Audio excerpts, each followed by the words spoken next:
आज जो मैं आपको सुना रहा हूं कहानी, शायद सुनने के बाद आपकी आंखों में आ जाएगा पानी। ये कहानी लगन, समर्पण, निष्ठा और साथ की है। ये कहानी जितनी मेरी है उतनी ही आपकी है। इस कहानी का जो मुख्य किरदार है वो हमारे आपके जीवन का आधार है। वो आपके लिए ज्यादा, अपने लिए कम बनी है। हाँ जी, बिल्कुल सही समझ रहे हैं आप। वो हमारे आपकी पत्नी है। वो हमारी आपकी पत्नी है। कभी आपने सोचा कि वो आप एक के साथ रिश्ता जोड़ा था, लेकिन एक के साथ रिश्ता जोड़ने के लिए उसने घर, गली, आंगन, मोहल्ला, सखी, सहेली, माँ बाप, न जाने कितनों रिश्तों से अपना मुंह मोड़ा था। याद करिए, जब आपके साथ ब्याही थी और आपके घर आई थी तो बहू, भाभी, दुल्हन, न जाने कितने नामों के साथ बुलाई जाती थी। ये सुनकर के वो मन ही मन मुस्कुराए जाती थी। घर के सारे लोग उसी के भरोसे रहते थे। शायद इसीलिए अंग्रेजी में हम उसे हाउसवाइफ कहते थे। कुछ ही दिनों तक उसने दुल्हन होने का आनंद जिया। फिर झाड़ू, पोछा, बर्तन, चूल्हा, चौका, इन सब ने उसको जकड़ लिया। रोज हमारे लिए नाश्ते से लेकर खाने तक कुछ खास रखना, हमारी लंबी उम्र के लिए न जाने कितने उपवास रखना।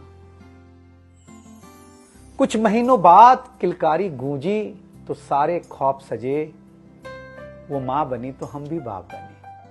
जैसे जैसे वो उम्र की सीढ़ियां चढ़ती गई, जैसे जैसे वो उम्र की सीढ़ियां चढ़ती गई, जवाबदारियां कुछ न कुछ रोज बढ़ती गईं। एक तरफ बच्चे पे नजर, दूसरी ओर मैं ऑफिस के लिए लेट न हो जाऊं इस बात का डर। सब कुछ बराबर हो, कुछ रह न जाए, और इस बात पर भी ध्यान कि गैस पर रखा हुआ दूध कहीं बह न जाए।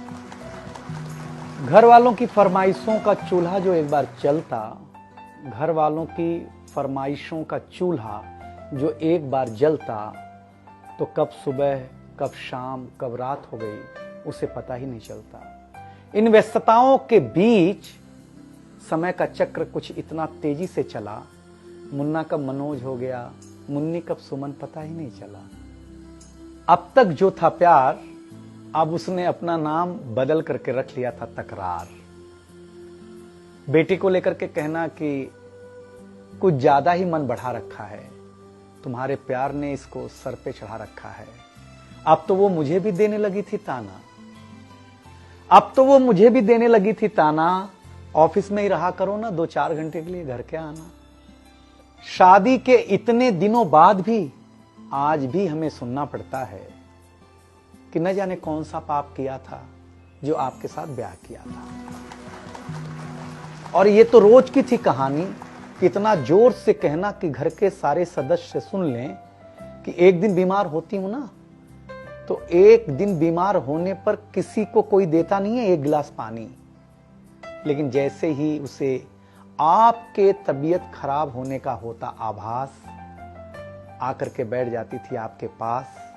याद तो होगा ना, वो मीठी बातों के साथ माथे पर विक्स लगाना और साथ में कान में यह भी कहना कि कल सुबह अगर अच्छा ना लगे तो फिर ऑफिस मत जाना। लेकिन एक दिन समय ऐसे मोड़ पर ले आता है जहां बदल जाता है जिंदगी का ताना बाना। थाली में रोटी रखते हुए उसका ये कहना कि बेटी जवान हो गई है, क्या अब लड़का भी मुझे ही ढूंढने होगा जाना।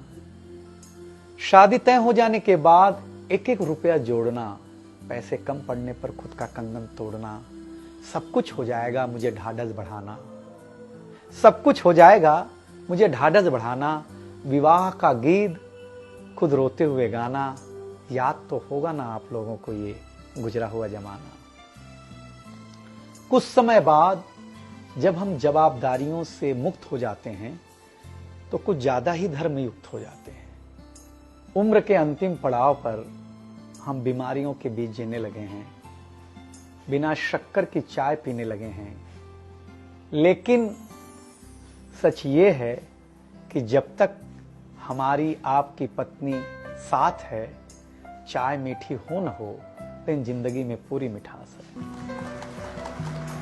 जबकि पत्नी के बारे में बहुत कम लिखा गया है, हर जगह मां का ही गुणगान है।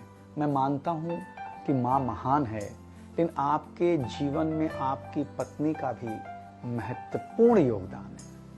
तो आपसे निवेदन इतना सा है कि आप अगर घर पर हों या घर पर जाएं तो अपनी पत्नी का हाथ हाथ में रख करके संतोषानंद जी का लिखा हुआ एक गीत गाएं कि तू धार है नदिया की, मैं तेरा किनारा हूं, तू मेरा सहारा है, मैं तेरा सहारा हूं।